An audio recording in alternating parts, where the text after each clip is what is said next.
So again, we must shift our thinking from cancer as a genetic disease to cancer as a metabolic disease.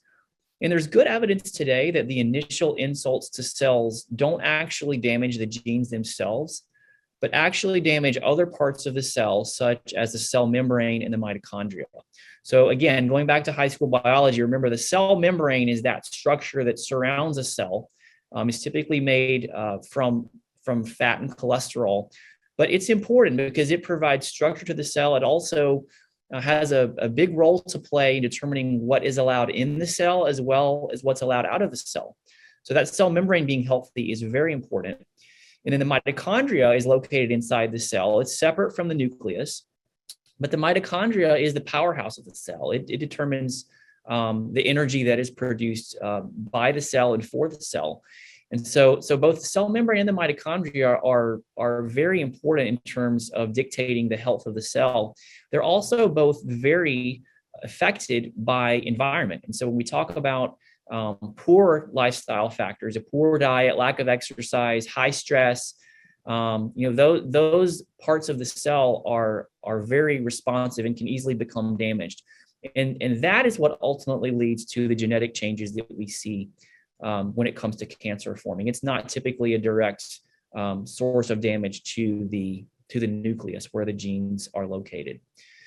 So again, we need to rethink cancer as a metabolic disease and not a genetic disease. When we do that, we're well on our way to not only better understanding cancer, but better treating cancer. So let's start by talking more about cancer prevention. So let's say you don't have cancer and you don't want to get it. So my question is, do you know what the number one cause of cancer today is? Many people will guess bad genes, and as we know, that's incorrect. Many people will guess smoking. And these days, that's actually incorrect as well. It used to be the case, but with fewer people smoking is actually not the number one cause of cancer today. The number one cause of cancer today is being overweight. Over 2/3 of Americans today are either overweight or obese.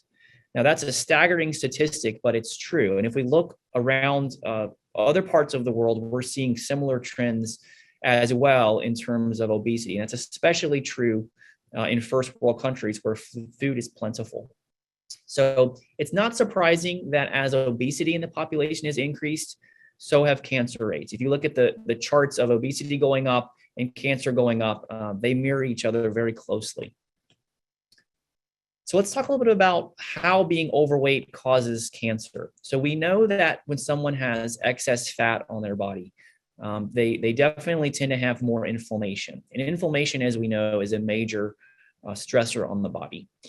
We know that excess fat releases higher than normal amounts of hormones, especially estrogen, and that can be cancer promoting. And we also know that excess fat releases what's known as insulin-like growth factor, which is abbreviated IGF-1. And that's our surrogate marker for growth hormone. And growth hormone is a good thing when we're children and we're going through adolescence and becoming an adult. And certainly we need some growth hormone as adults as well when it comes to maintaining muscle mass and just good, healthy bodily processes. But we don't want too much growth hormone. And so if we're overweight or obese, we can have too much growth hormone, and pretty much all cancers are fueled by IGF-1. And so we have to be careful from an anti-cancer and a longevity promoting perspective that we don't have too much IGF-1. And then of course, when people are overweight, they tend to be less active. They tend to not eat ideal diets, and they also tend to have more stress. And so all of these things contribute to an environment in the body that promotes cancer formation. So let's talk a little bit about healthy weight. So a good place to start is the body mass index, which is abbreviated BMI. There are many BMI calculators online. You can easily plug in your height and your weight, and it'll give you your BMI. A BMI between 20 and 25 is considered ideal. Anything above that is considered overweight. Typically 25 to 30 roughly is considered overweight, and over 30 is considered obese. And I acknowledge the BMI is not perfect. You can find extreme examples of people that have high BMIs, but they're actually very healthy. You can take like let's say a bodybuilder, for example, they're naturally going to be heavy in terms of body weight because they have so much muscle, but they actually have very low body fat. They're typically, in good physical condition. And so they would be an example of an outlier where BMI is high, but they're technically not overweight or obese. But for 99% of the population, the BMI is a good place to start. Again, allowing for there being some variation in people's body habits, whether it be bone structure or things like that. But BMI is a good place to start. Shoot for between 20 and 25. If you're below 20, then you're technically underweight, and you may want to work on adding some weight. So 20 to 25 is our goal.